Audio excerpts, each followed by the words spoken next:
యేసు ప్రభు జన్మించిన నెల తెలంగాణ రాష్ట్ర ప్రకటన డిసెంబర్ నెలలో ప్రకటించడం ద్వారా తెలంగాణ రాష్ట్ర కళ సఫలీకృతమైన నెల. అందుకే తెలంగాణ రాష్ట్రం 4 కోట్ల ప్రజలకు ఈ మిరకల్ మంత్ ఎంతో ప్రత్యేకమైనది. ప్రభు జన్మదినను జరుపుకోవడమే కాకుండా తెలంగాణ రాష్ట్ర ఏర్పాటు ప్రక్రియ ప్రారంభించడమే కాకుండా ముఖ్యంగా కాంగ్రెస్ పార్టీ అభిమానులకు శ్రీమతి సోనియా గాంధీ గారి జన్మదినం కూడా ఈ నెల కావడం మాకు ప్రభు భక్తులందరికీ కూడా ఈ మిరకల్ మంత్ ఎంతో ముఖ్యమైనది.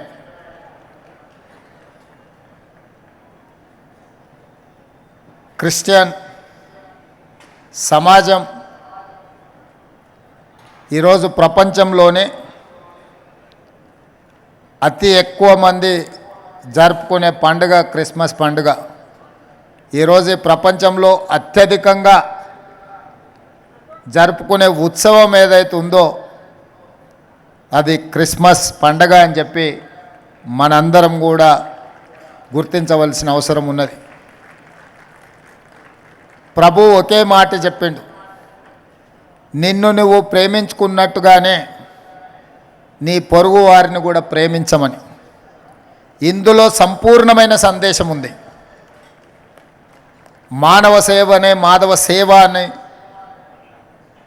ఏ విధంగా అయితే ఉన్నదో, సర్వజన సుఖినోభవంతు అనే సందేశం ఉన్నదో, ప్రభు ఇచ్చిన సందేశంలో నిన్ను ప్రేమించుకున్నట్టుగానే నీ పొరుగువారిని ప్రేమించు అనే సందేశంలో అన్ని అంశాలు సంక్షిప్తమై ఉన్నాయి. క్రిస్టియన్ సమాజము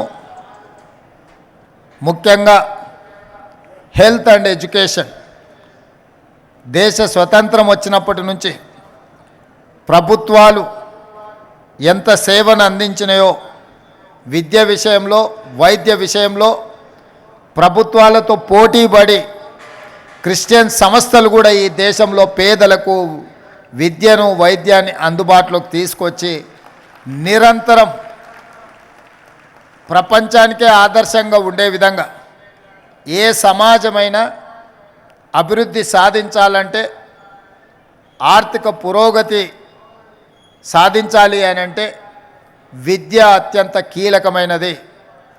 ఈరోజు మీరు ఎక్కడికి వెళ్ళినా, ఏ ప్రాంతానికి వెళ్ళినా క్రిస్టియన్ ఎడ్యుకేషనల్ సొసైటీస్ అందిస్తున్న సేవను ప్రభుత్వంతో పోటీపడి అందిస్తున్న కొన్ని సందర్భాలలో ప్రభుత్వంలో ఉండే విద్యా సంస్థల కంటే కూడా క్రిస్టియన్ సంస్థలు నిర్వహిస్తున్న విద్యా సంస్థలు నాణ్యమైన విద్యను అందిస్తున్నది. నిష్ణాతులైన విద్యార్థులను ఒక బాధ్యత గల పౌరులుగా తీర్చిదిద్ది ఈ సమాజ నిర్మాణంలో వారు భాగస్వాములై ఆదర్శంగా నిలబడ్డారు.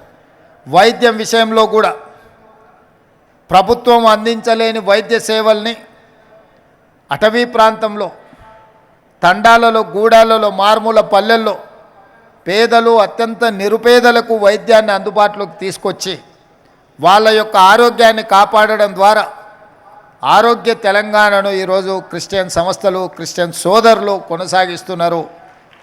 ఇలాంటి సేవా కార్యక్రమాలలో పాల్గొనడమే కాకుండా సమైక్య స్ఫూర్తిని, ఈ దేశం యొక్క భద్రతను, ఈ దేశంలో సర్వమతాలు సమానంగా ఉండాలి, సర్వమతాలు వాళ్ళు నమ్మిన, వాళ్ళు ఆచరించిన సిద్ధాంతాన్ని పాటించాలి, సర్వమతాలకు రక్షణ ఉండాలి అన్న ఆలోచన మా ప్రభుత్వానిది.